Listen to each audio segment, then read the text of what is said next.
Our next section is going to focus on the instructions given for assessors and students regarding assessments. Ian, you mentioned that there can be some issues and non-compliances found regarding the instructions for students. What do you see as key and important regarding the principles of assessment when looking at instructions for students and for trainers as well? Well, to meet the principles of fairness, students need to be provided with clear instructions to know when they're being assessed summatively, what they need to demonstrate, and what evidence they need to submit. Details that should be included need to detail: is it an open or closed book assessment task? The location of the assessment, is it going to be conducted in class or out of class? The time allowed to complete each task. The expected response criteria. Now, what I like to see when I go and do an audit is some form of guidance. So does the question require the student to provide a 100 plus word response to the question, or would a 10-word response cut the mustard?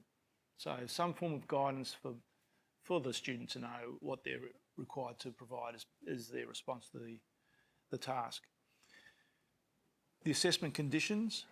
Now, in some areas, there's a requirement that an assessment be conducted in a regulated facility, and that could be, for instance, an early childhood education facility. So they need to comply with that requirement.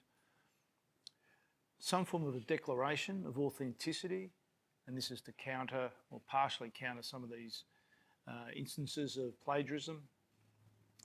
And are the students required to answer all questions correctly? Are they required to get 100% for every question, or is some other level of response acceptable? And if they must achieve 100%, what are the options for reassessment for any questions, for instance, that they aren't able to answer correctly in the first go? So while you weren't referring there, I think, directly to graded assessment, there are some examples where graded assessment is used. So in terms of the instructions to the learner, is it satisfactory for the instructions to say, with graded assessment, if you get 70% correct, then your answer is satisfactory? To be clear, competency is not aspirational, and if less than 100% is going to be considered acceptable, the assessment system needs to be very clear as to what is required from the learner in order to achieve competency.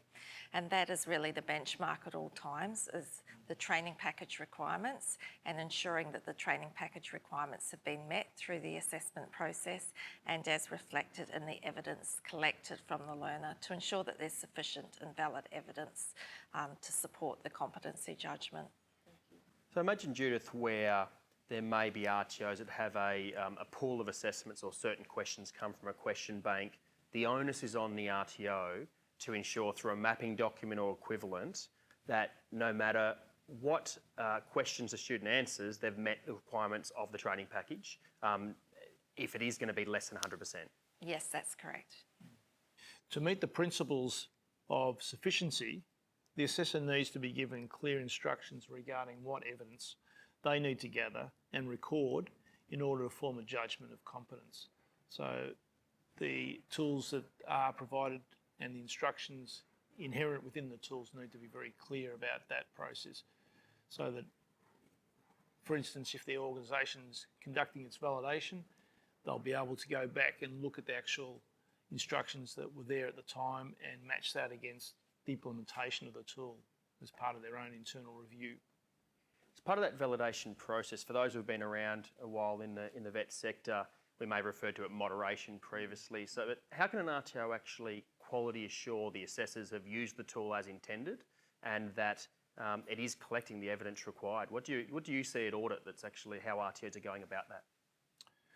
Well, one of the, what I call it, best practice models that I see is they have a person allocated or nominated within the organisation who part of their role is to check the completed assessment documentation prior to a decision being made and being signed off, just to ensure that the tool has been fully completed by both the learner and also by the assessor in completing their responsibilities.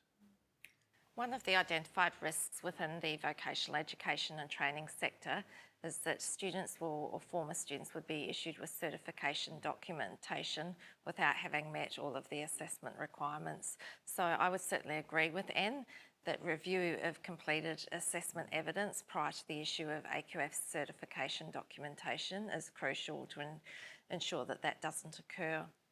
And also for new assessors coming into an organisation who may be unfamiliar with the assessment tools used by the organisation, some regular, I guess, sort of checks early on in their experience of assessing could be useful, and mentoring in terms of how to use the tools. Because often when we have new assessors or new assessors come into an organisation, that's when we can find that, or you may find that there's deficiencies in the instructions that are provided for assessors. So that checking process can be beneficial on many fronts. As part of the standards for RTO, systematic validation is required. We've come to the end of the sort of 5-year cycle where all training products needed to be validated. What evidence is ASQA looking for regarding that validation when you do actually conduct an audit? So ASQA has a fact sheet on its website about conducting validation that actually outlines our requirements in relation to that. We would want to see evidence of the validation process, who was involved in that process, what was reviewed, which assessment tools were reviewed, which completed assessments were also reviewed, and what were the findings from that validation process, and any action that's been taken by the RTO or intended to be taken by the RTO as a result of that validation process. And one of the starting points we would go to would be the RTO's own policies and procedures for conducting validation, to see that they're following that process. So Ian, reflecting on your comment earlier about potentially a word count described in the instructions of an assessment, we need to also ensure that there is enough of a response as well as words on the page. So what advice would you give in relation to that? Okay, the actual marking guide won't provide you with suggested words, making up 100 words or in excess of 100 words. It's a guide, it's a bit of a framework to inform the learner as to how much of a response they need to provide. But just because you put 100 words down on a page doesn't mean to say that's sufficient, because the assessor then needs to use their own knowledge and skills in that area to determine, was that a quality response? Does it cover off all the issues to demonstrate the knowledge requirements that the student has to have? So the assessor guide would give them some dot points, for example, some indication of what content would be covered for a response that would be competent, meet the requirements. Because that emphasised the importance of assessor guides to have those benchmarks and expectations, and I suppose from a validation process to ensure there is consistency across assessors, those tools are really important, and where an RTO can provide those at audit, I imagine it gives you comfort that they have invested the time in ensuring there is that consistency of outcome. It certainly makes our job a little easier when we're reviewing completed assessments to form our own opinion as to whether or not the assessment system is working, when we can fall back on the actual suggested answers and to see whether the students have been assessed correctly. That's one of the issues that will be found with clause 1.8 in the standards, is where students have been marked off and their answers have been accepted, and it's quite clear from the marking guide that they haven't provided the correct response or an acceptable response.